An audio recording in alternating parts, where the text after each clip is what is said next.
Bien, shalom a todos, bendiciones. Mi nombre es el Rey José Vargas, de la congregación Yeshua Netamí, mi mentora, la doctora Nereida Romero. Estamos contentos y agradecidos al Padre Eterno por esta oportunidad que nos permite en este día poder estudiar una nueva serie de los cuatro evangelios. Y a través de estos estudios, nuestro enfoque es conocer verdaderamente quién es nuestro Mashiach Yeshua y cuál fue el rol, la función y el propósito por el cual él estuvo aquí en la tierra. Amén. Así que esperamos que usted pueda compartir nuestros videos. Si usted no se ha suscrito a nuestro canal de YouTube, en YouTube, vaya allí y suscríbase a nuestro canal, dele like, comparta nuestros videos. Y este video de esta primer serie o esta introducción que vamos a hacer hoy va a estar también allí en nuestro canal. Esperamos en el Eterno que a través de estos estudios Él nos dirija y, como dije, nos ayude a entender el rol, la función de nuestro Mashiach Yeshua, ya que como en otras ocasiones, pues lamentablemente nuestro Mashiach, nuestro Yeshua ha sido presentado de una manera muy diferente que no va de acuerdo con el orden, con el rol y la función de la Torá.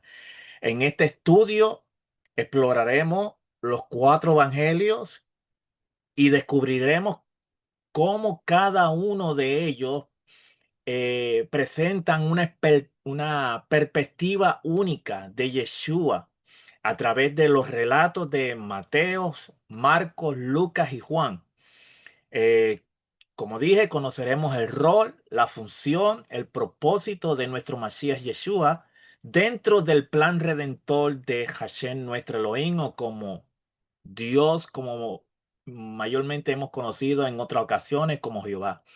También aprenderemos quién es Yeshua, por qué vino al mundo, cuál es su misión entre Israel y cómo sus enseñanzas, aleluya, bendito Hashem, revela la llegada y la naturaleza del reino de Hashem. También veremos cómo cada evangelio fue dirigido a una audiencia específica. Este es algo que tenemos que tener siempre en mente. Y como nos enseña nuestro escritor John Walton, que la Biblia no fue escrita a nosotros, sino fue dirigida. Nosotros nos éramos la audiencia. La audiencia era Israel. Para ello eran las buenas nuevas. Y todo eso nosotros vamos a ir descubriendo en estos estudios semanalmente con la ayuda de nuestro Padre Celestial. Y también veremos cómo cada evangelio fue dirigido, como dije, a audiencias específicas y cómo juntos nos ofrecen una imagen completa del Rey, siervo, hijo del hombre e hijo de Elohim o hijo de Hashem. Así que le pedimos que usted nos acompañe en este recorrido por las buenas nuevas, por la Besorato va. Por eso es que le puse a mi ministerio las Besorato va, las buenas nuevas, porque hemos dedicado a Isaías capítulo 61 a nuestro ministerio, ya que Hashem nos dio ese texto para nuestro ministerio, donde vemos que Mashiach vino a predicar, a sanar, a libertar, a pregonar el año agradable de Hashem. Por eso le hemos puesto este, este nombre a nuestro ministerio de Besorat Tová y también hemos obtenido ese verso para nuestro ministerio. Así que eh, espero que esto sea de gran bendición y que el Eterno nos ayude. Y quiero siempre agradecer a mi mentora, la doctora Nereida Romero, que cada vez que vamos a realizar un proyecto, está ahí siempre para apoyarnos y corregirnos si hay algo mal dentro de la enseñanza, pues ella nos ayuda a corregir y a corroborar. Y recuerden, hermano, que como dice también nuestro maestro Rico Cortés, La evidencia establece la verdad y la educación elimina la manipulación. Es bien importante que siempre que nosotros vayamos a estudiar la Torá, tengamos evidencia, que no nos quedemos solamente por lo que dice el texto, sino que vayamos, investiguemos, nos informemos, porque eso nos va a ayudar a nosotros a entender verdaderamente cuál es el mensaje detrás del mensaje que el texto nos quiere dar a conocer. Amén. Así que como dije, pertenecemos a la congregación Yeshua en el Tamid, aquí en la ciudad de Brandon, Florida. Y estamos los martes orando, estamos teniendo una bendición todos los martes. Aquí hay personas conectadas con nosotros que pueden dar testimonio de lo que el Eterno está haciendo y de la palabra que ha ido depositando martes tras martes.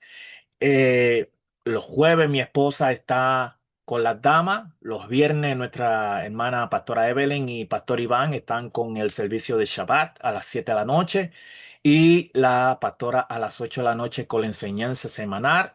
Los sábados tenemos nuestro Shaharí a las 8 de la mañana y a las 4 de la tarde tenemos nuestra minjá en la congregación donde estudiamos los profetas y los escritos del primer siglo o el Nuevo Testamento como mayormente muchos conocen. Ahora también hemos entrado a estudiar lo que es eh, el libro de Josué y vamos a ir sucesivamente estudiando también todos esos libros porque es bien importante conocer eh, el plan que siempre Hashem tuvo con su pueblo Israel. Bendito Hashem que nos concede esta oportunidad tan hermosa.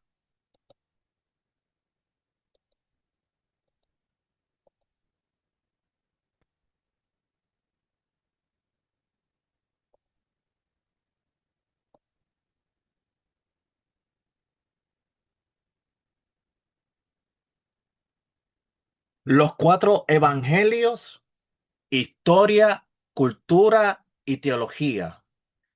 Este es un estudio académico, espiritual de los textos que transformaron el mundo.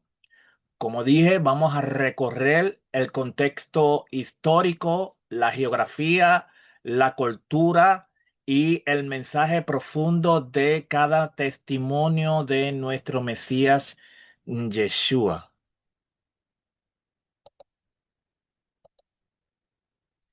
Como fundamento tenemos que entender verdaderamente lo que significa evangelio. ¿Qué significa evangelio? La palabra evangelión significa buenas noticias o buenas nuevas. Y se entiende también que en el mundo romano anunciaba la victoria de un emperador o el nacimiento de un heredero. Entonces, los evangelistas, en este caso, los que escribieron los evangelios, tomaron este término imperial y lo transformaron en la verdadera buenas nuevas. Era el reino de Hashem, la verdadera buena nueva era el reino de Hashem, proclamado por Yeshua. O sea, los seguidores de Yeshua vemos que tomaron esa palabra y le dieron un nuevo significado.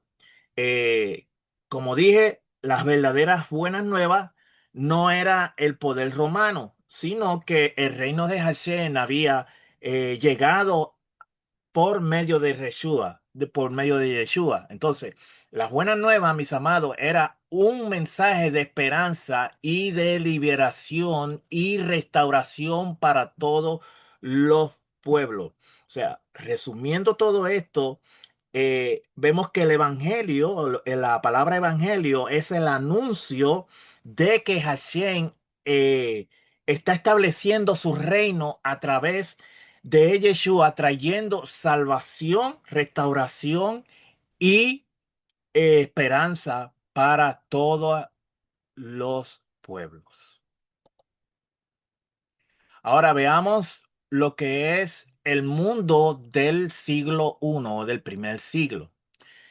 Los evangelios sabemos que nacieron bajo el dominio del Imperio Romano en Judea, en una Judea ocupada y tensa.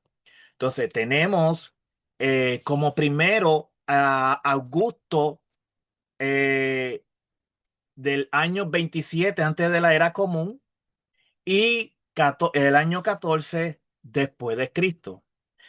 Augusto fue el primer imperio bajo su reinado, nace Yeshua. Entonces, Augusto César fue el primer emperador de Roma y fundador del Imperio Romano. Según en la historia, Augusto César, eh, su gobierno trajo un periodo de paz y estabilidad conocido como Pax Romana.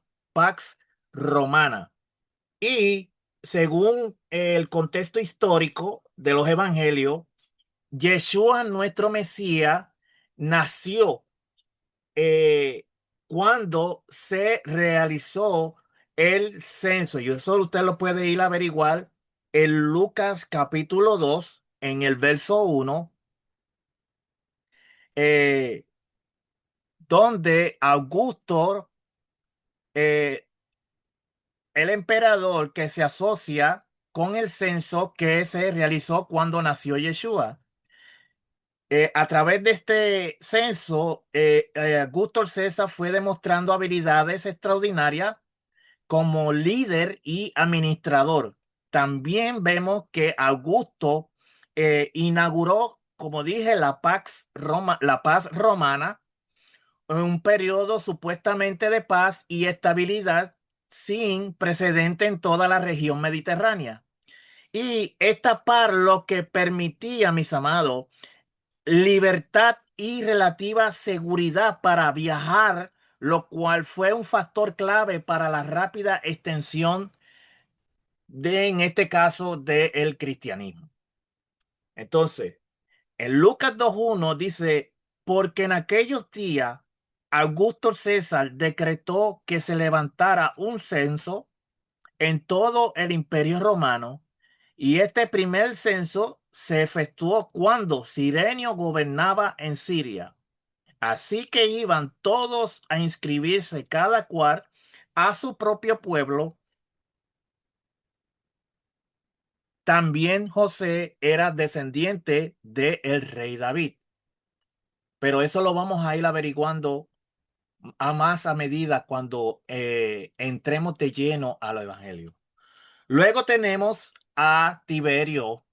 Tiberio del año 14 al año 37 después de Cristo, y Tiberio fue el segundo emperador de Roma y gobernó durante el ministerio público de Yeshua.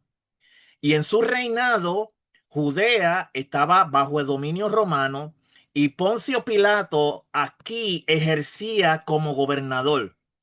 Fue en esa época cuando Yeshua enseñó, realizó su ministerio y fue crucificado. Pero Tiberio fue el emperador romano durante la vida pública y la muerte de Yeshua. Luego tenemos a Herodes el Grande. Herodes, en el año 37 al año 4 antes de la era común, rey vasallo de Roma, reconstruyó el templo de Jerusalén. Y hemos estudiado más a fondo y otras ocasiones sobre cómo fue renovándose el templo, sus alrededores. Entonces, Herodes el Grande, sabemos y hemos estudiado en otra oportunidad, nuestra mentora, pastora nos ha enseñado, fue un rey de Judea apoyado por Roma. Era conocido por sus grandes proyectos de construcción, o sea, el hombre era un cerebro y gracias le doy a Hashem porque me permitió ir el año pasado a Israel y poder estar en lo que le llaman el Herodión, una fortaleza que él construyó sobre encima de una montaña que como único nosotros podíamos llegar allá arriba, a donde estaba esa montaña, era a través de un teleférico. Y créame que cuando llegamos allá arriba, eh, verdaderamente es como decimos que el hombre era un cerebro, el hombre era tremendo arquitecto. Por eso tuvo la osadía de remodelar el templo, sus alrededores, las paredes de contención y todas esas cosas que hemos estudiado con nuestros maestros. Y también tuvimos en Cesarea, también tuvimos en Cesarea y pudimos ver lo que este hombre pudo levantar con sus manos. Entonces, como dije, el hombre era conocido por sus grandes proyectos de construcción y especialmente la ampliación, como dije, y el embellecimiento del segundo templo en Jerusalén. Pero según los evangelios, Herodes gobernaba cuando nació Yeshua y vemos que cuando nosotros vayamos entrando en la historia de Mateo capítulo 1, dice que él ordenó la matanza de los niños en Belén al sentirse amenazado por el anuncio del nacimiento del Mesías. También Herodes fue poderoso, un rey aliado con Roma, pero también fue conocido por su gobierno duro y violento. Mientras que Poncio Pilato, en el año 26 al 36 después de Cristo, prefecto de Judea durante el juicio de Yeshua. Entonces, sabemos que Poncio Pilato fue gobernador rumano de Judea durante el ministerio de Yeshua.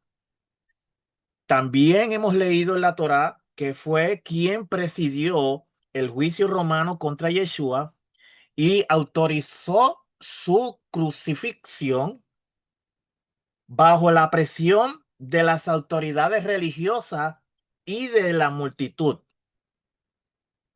Fue el gobernador romano que juzgó a Yeshua, como dije, y aprobó su cruz. Perdón, y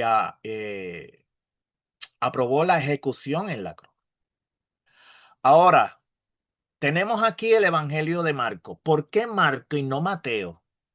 Usted no se ha hecho esa pregunta. ¿Por qué Marcos y no Mateo? Bueno,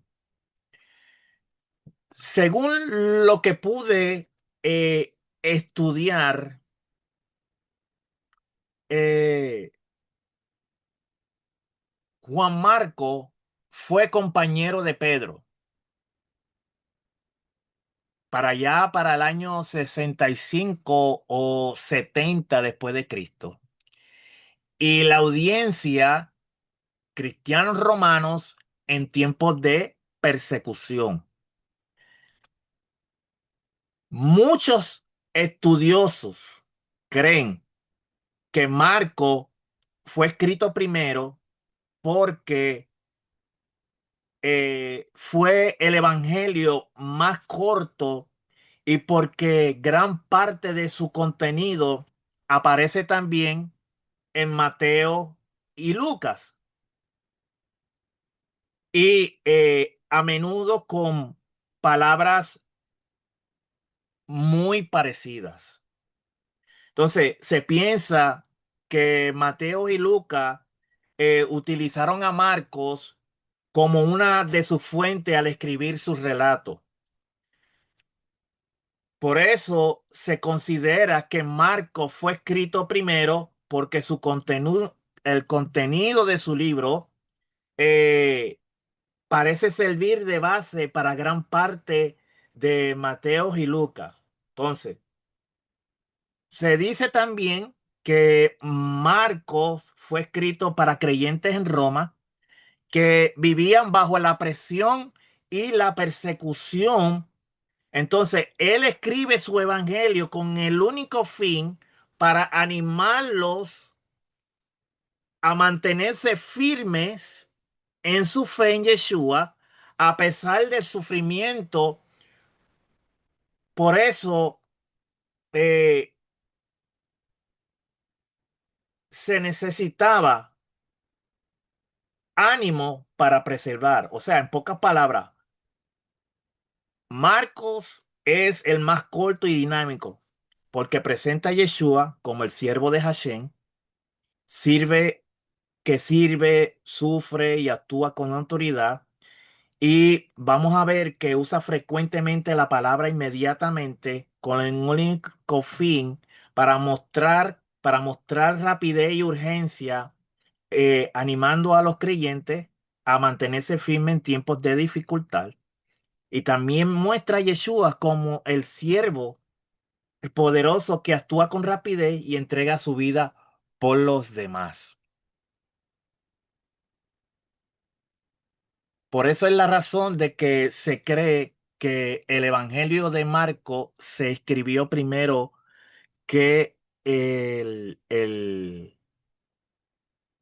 que el Evangelio de Mateo. Entonces, por eso yo he tenido,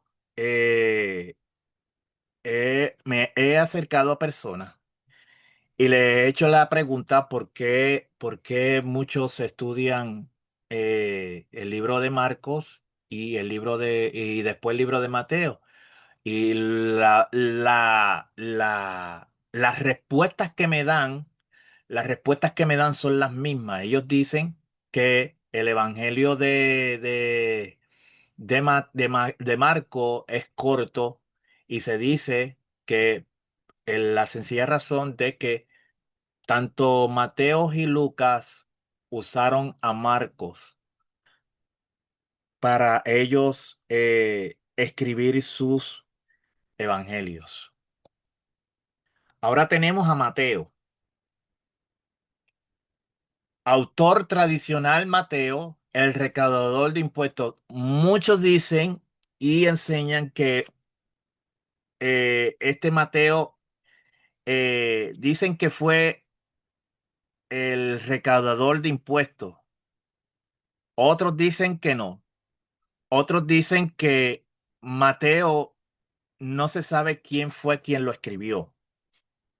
Eso es lo que yo, pues, he podido eh, eh, eh, averiguar e investigar la razón del quién escribió el Evangelio de Mateo.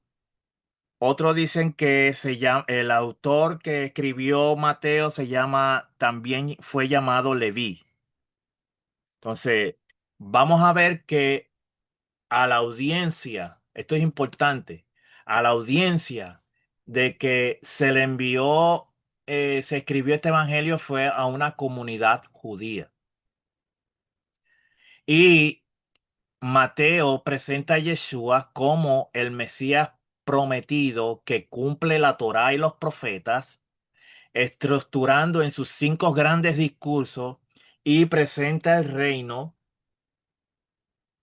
de los cielos como una nueva Torá. O sea, en pocas palabras, el Evangelio de Mateo se dirige principalmente a una comunidad judía que creía en Yeshua o estaban en una transición hacia esa fe, que conocían bien la Torá, las escrituras de Israel.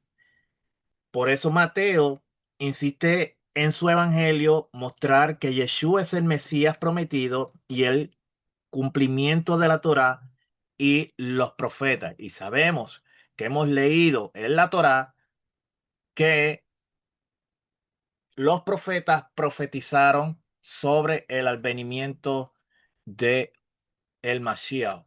Unos también ellos presentan a Mashiach como el vástago, como el príncipe de paz, como el redentor. Todo eso usted lo puede estudiar también a través de la palabra del Eterno. Entonces, podemos resumir con Mateo que él escribió para los judíos creyentes o cercanos al judaísmo que necesitaban ver a Yeshua como el Mesías de Israel. Ahora el Evangelio de Lucas. El Evangelio de Lucas es dirigido a alguien. Autor Lucas, médico y compañero de Pablo. Hemos leído en las cartas de Pablo que en algunas ocasiones Lucas lo acompaña. Y también se dice que Marcos también estaba con Pablo. Entonces, fue redactada para el año 80 o 85 después de Cristo y la audiencia eran gentiles simbolizados en Teófilo. ¿Quién era Teófilo? Vemos que el Evangelio de Lucas a este hombre es a quien se dirige el Evangelio de Lucas y también los Hechos de los Apóstoles. Entonces, probablemente Teófilo era una persona real o un patrón romano de origen gentil, pero su nombre, cuando nosotros vamos a buscar la definición del nombre de Lucas, dice que Lucas significa, o Teófilo dice amigo de Hashem, amigo de Hashem. Por lo que también puede representar simbólicamente a todos los gentiles que buscan a Hashem. O sea, Teófilo es el destinario de Lucas y representa a los no judíos interesados en la fe en Yeshua. Entonces, Evangelio de la Compasión Universal. Yeshua acoge a los marginados, pobres, mujeres, extranjeros, mostrando que la salvación de Hashem alcanza a toda la humanidad. O sea, este Evangelio de Lucas lo que muestra a Yeshua como quien revela la compasión universal de Hashem. Porque vemos aquí que dice que Él se acerca especialmente a los marginados, a los pobres, mujeres, extranjeros y pecadores, dejando claro que la salvación no era exclusivamente para un solo grupo, sino que alcanza a toda la humanidad.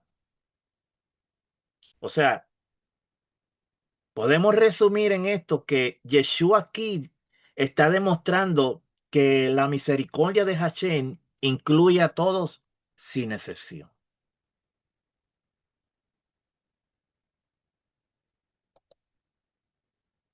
Ahora entramos en el Evangelio de Juan. Autor, tradición del discípulo amado. Fecha, año 90 al año 100 después de Cristo. La audiencia, mundo greco-romanos. Yeshua es el logo divino, la palabra externa que existía desde el principio junto a Hashem, un evangelio simbólico, mediativo y profundamente teológico. Entonces, en el contexto, el evangelio de Juan se escribió pensando dentro del mundo cultural griego y romano. Entonces, en pocas palabras, vemos aquí que a través del Evangelio de Juan, Juan se dirige a un mundo greco-romano, es decir, a judíos y no judíos que estaban influenciados por la cultura greco-romana. Entonces, eh, Juan aquí para él explicar quién es Yeshua, usa ideas que ellos pudieran entender cómo el concepto del logo, pudieran entender cómo el concepto de logos, la palabra divina. Usted sabe que esto de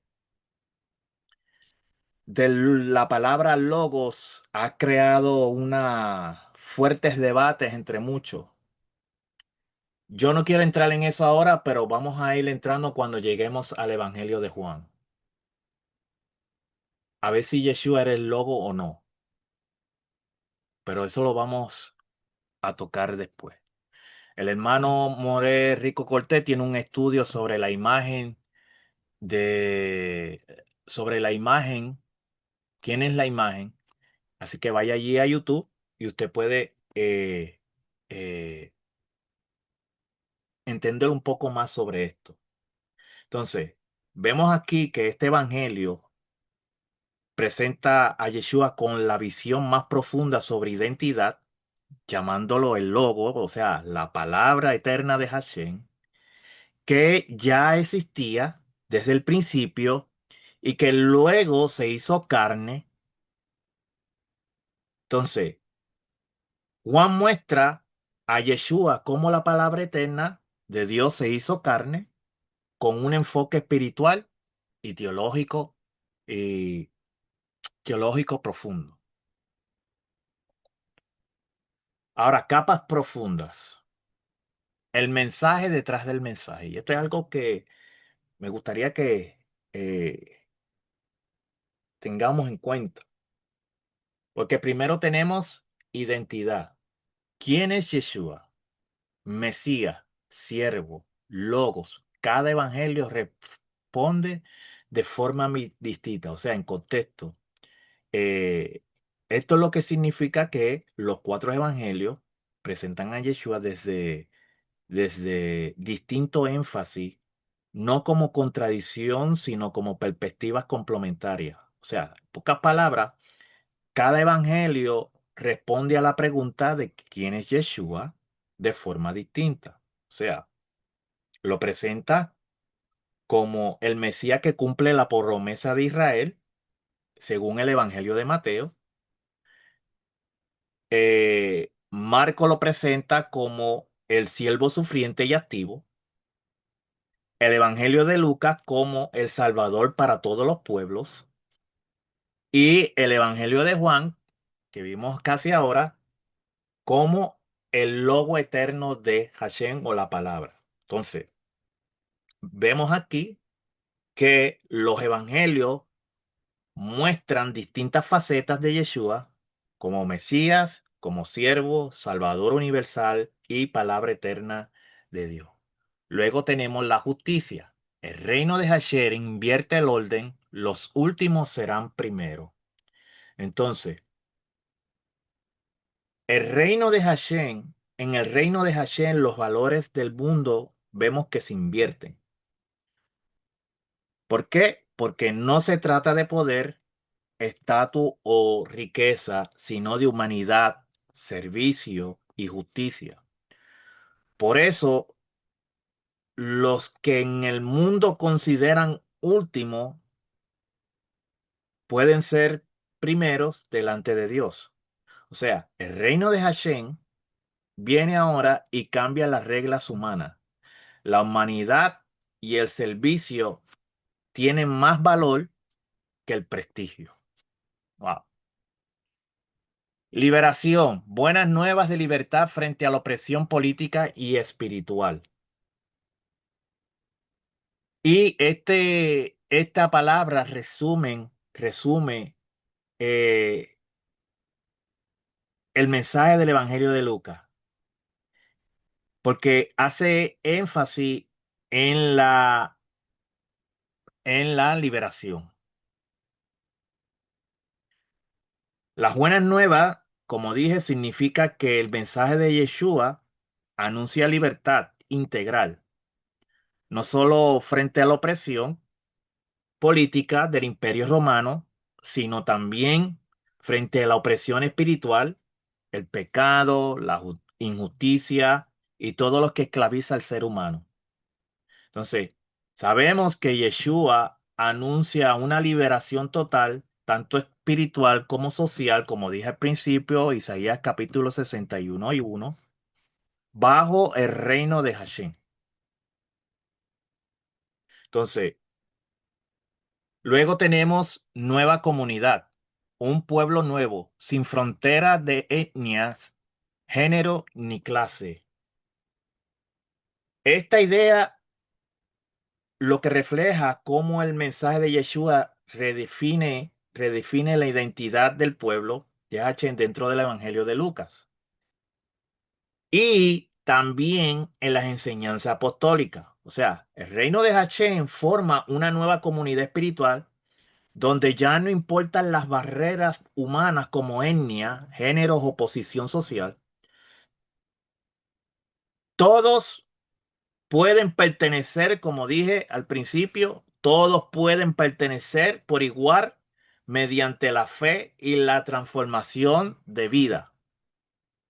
El pueblo de Hashem se entiende como una comunidad abierta donde todos tienen igual acceso sin distinción. Por eso hemos leído en la Torá que Hashem no hace acepción de personas. Salvación para todos. Las buenas nuevas para cada audiencia. Vemos aquí que comienza para el romano, un rey verdadero más grande que el César, cuyo poder es el servicio.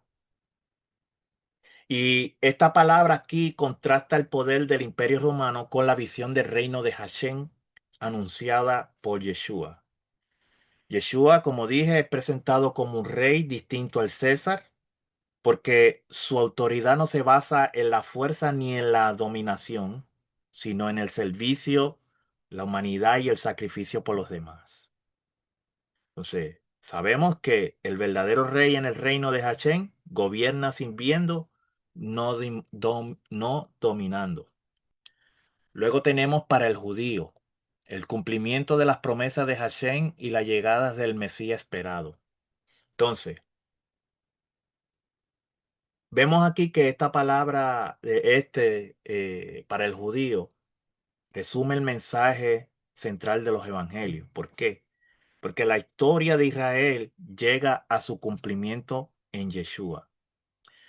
Y esto significa que Hashem cumple las promesas dadas en la Torá y los profetas, y que Yeshua aquí es presentado como el Mesías esperado que trae ese cumplimiento con la llegada del reino de Hashem. Entonces,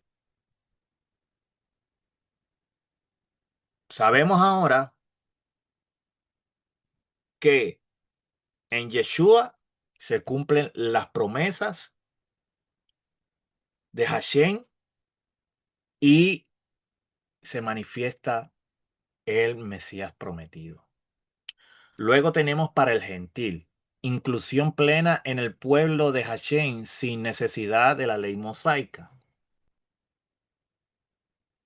Entonces, aquí esta frase refleja una interpretación teológica del mensaje del Evangelio de Lucas y del movimiento de Yeshua en sus primeras comunidades. Significa que la pertenencia al pueblo de Hashem se extiende como abierta a todo, no limita etnias ni por la observancia completa de la Torá de Moisés. Lo central aquí es para hacer, lo central pasa a ser la fe y la respuesta al mensaje de Yeshua. El pueblo de Hashem se amplía para incluir a todos más allá de las barreras de la ley mosaica.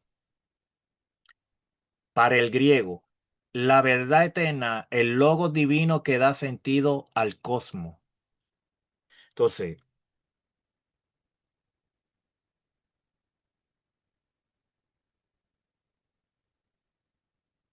esto aquí eh, presenta a Yeshua, como dije, como el logos, es decir, la palabra eterna de Dios, que existe desde el principio y da orden, sentido y vida a toda la creación, o sea, al cosmos, porque cuando usted va y busca la palabra,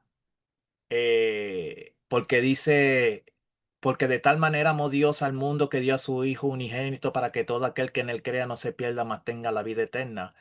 Pero cuando usted busca la palabra mundo, lo que dice es cosmos. O sea, el texto se debiera de leer porque de tal manera amó Dios al cosmos que dio a su Hijo unigénito para que todo aquel que en él crea, o sea, dando oportunidad para que todas las personas que reciban al Mesías como su Salvador y Redentor y que reconozca que Yeshua es el Mesías prometido enviado de Hashem y que Hashem lo levantó de los muertos, este será salvo.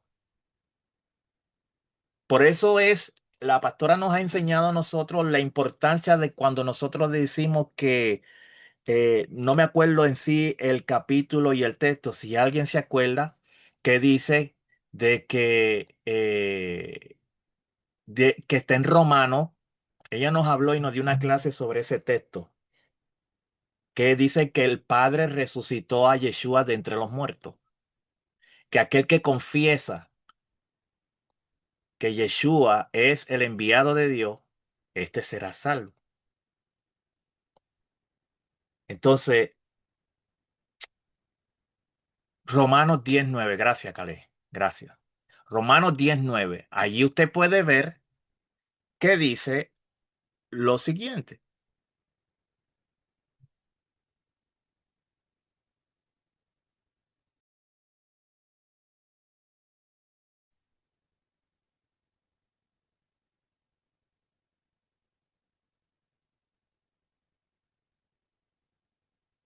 Romanos 10:9. Déjame ver aquí dónde está. Ok. Dice,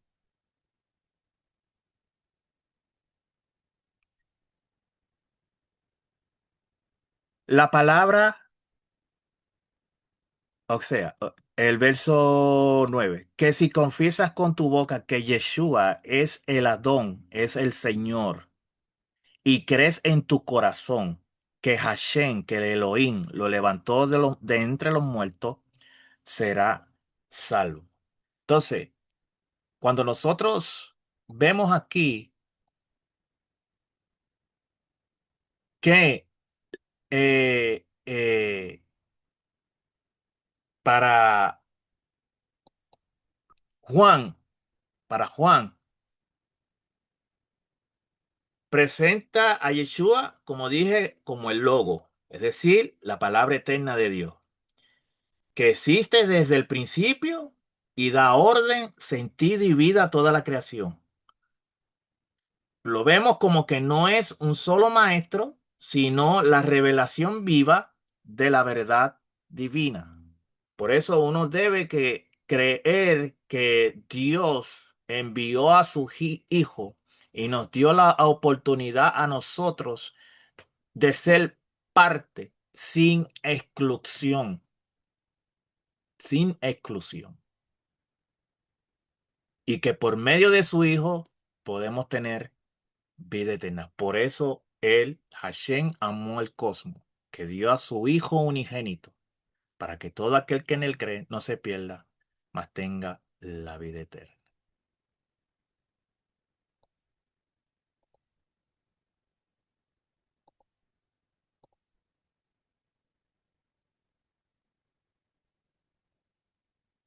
Ahora hagamos un análisis,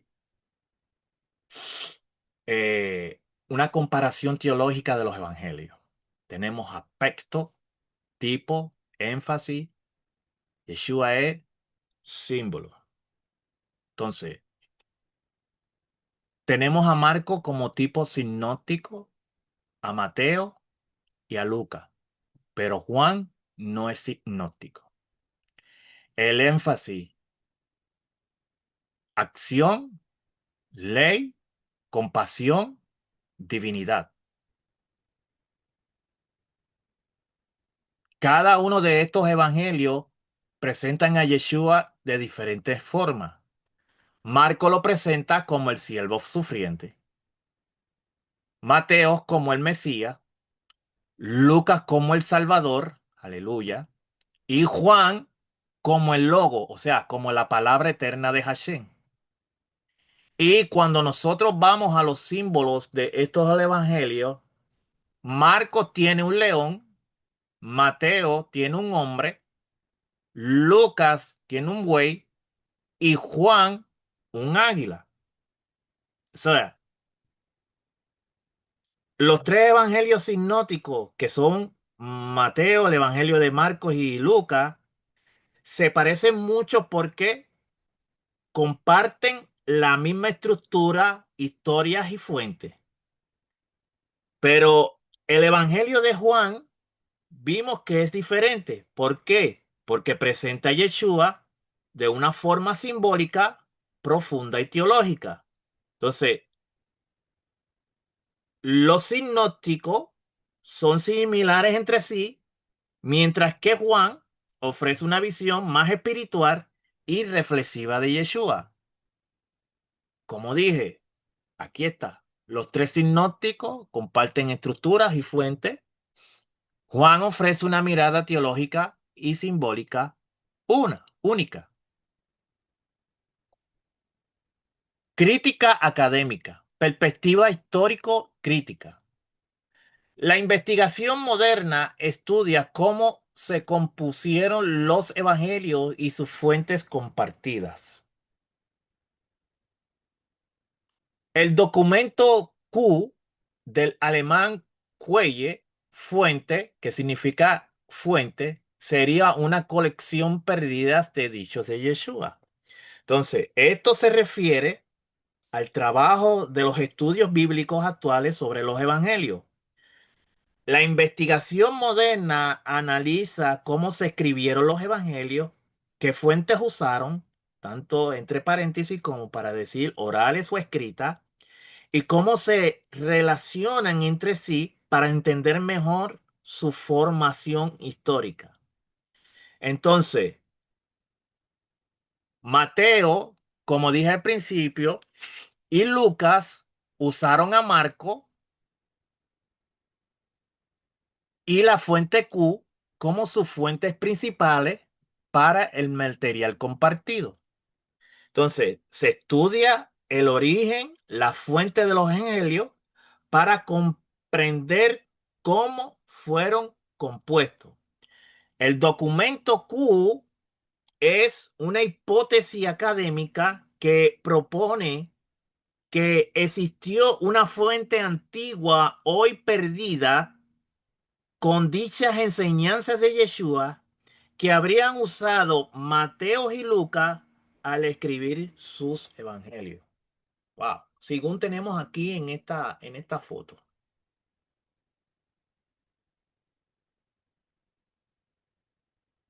Lucas, Mateo, Lucas y Juan usaron de la fuente, usaron a Marco y la fuente Q.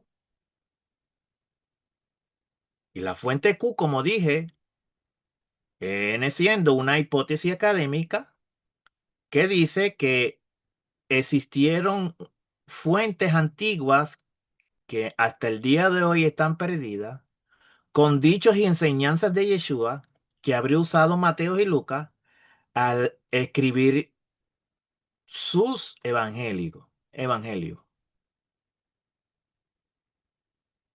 Y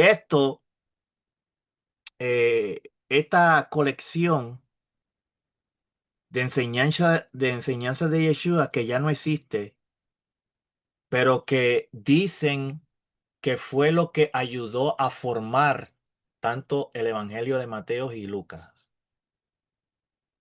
Que, como dice nuestro maestro, no me crean a mí, vayan, investiguen y validen.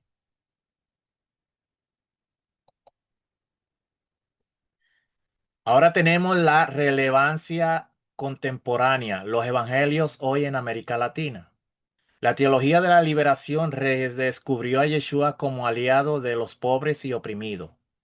La lectura popular de la Biblia transformó las comunidades leyendo los evangelios desde la realidad de la injusticia y la esperanza. El mensaje de las buenas nuevas sigue interpelando a los marginados de hoy. Y la teología de la liberación interpreta el mensaje de Yeshua como un llamado de justicia social, destacando que él se identifica con los pobres, con los marginados y con los oprimidos y denuncia las injusticias del poder.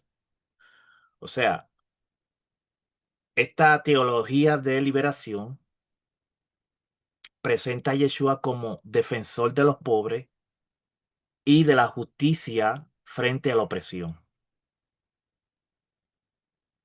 Entonces,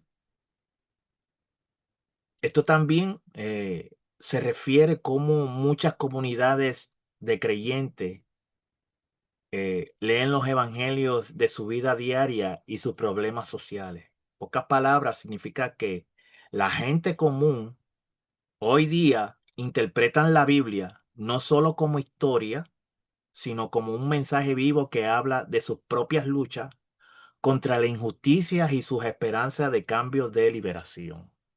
Esto es lo mismo que está sucediendo que cuando Yeshua estuvo aquí en la tierra ejerciendo su ministerio. Sabemos que, como dije al principio, todos estos pueblos estaban siendo marginados por el Imperio Romano. Por lo tanto, había mucha injusticia, muchos atropellos, muchos eran desvividos. Entonces ellos estuvieron clamando por un libertador. Mashiach viene, pero como él dijo que el profeta no tiene honra en su propia tierra, muchos no lo recibieron porque ellos estaban esperando supuestamente un libertador que viniera a libertarlos del imperio romano. Al ver que Yeshua murió, ellos dijeron, este no era al que nosotros esperábamos. Pero nosotros sabemos y tenemos la fe, tenemos la certeza de que algún día nuestro Mashiach ha de venir. Ya no va a venir como siervo sufriente, sino que ahora va a venir como rey. ¿Para qué? Para libertar a su pueblo de toda opresión. Y gracias le damos a Dios porque nosotros ahora por medio de su Hijo Yeshua somos también conectados con el pueblo que Él miró, que Él señaló, el pueblo que Él libertó de Egipto, que hizo pacto con sus ancestros. Y ahora viene, va a venir, no para morir, sino para reinar por toda una eternidad.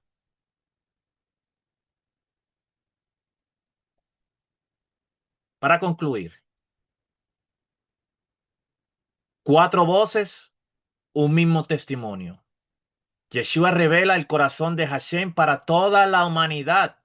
Cada evangelio nos invita a leer desde nuestro propio contexto. Pregunta para reflexionar. ¿Qué buena nueva necesita escuchar nuestra comunidad hoy? ¿Cómo encarnamos la justicia y la compasión del reino? dos preguntas para tener en pensamiento y para meditar. ¿Qué buena nueva necesita escuchar nuestra comunidad hoy? ¿O cómo encarnamos la justicia y la compasión del reino? No olvide suscribirse a nuestro canal de Besorato Va, Pastor José Vargas, Yeshua en el Tamí, en youtube.com/Besorato Va, estudiando la Torá y las buenas nuevas. Espero que esta introducción haya sido de gran bendición. Recuerde que esta es una introducción. Ya el miércoles próximo estaremos entrando a lo que es al capítulo 1 del Evangelio de Mateo. Así que espero que sigan con nosotros a través de toda esta trayectoria, a través de todos los estudios, todos los miércoles a las 8 de la noche por esta misma plataforma de Zoom. Así que le invito para que usted comparta y les deje saber a otros para que verdaderamente conozca al Mesías Yeshua. Así que muchas gracias. No olvides suscribirse a nuestro canal de Besorato Va en YouTube. Denle like, comparten nuestros videos y será hasta la próxima. Shalom a todos.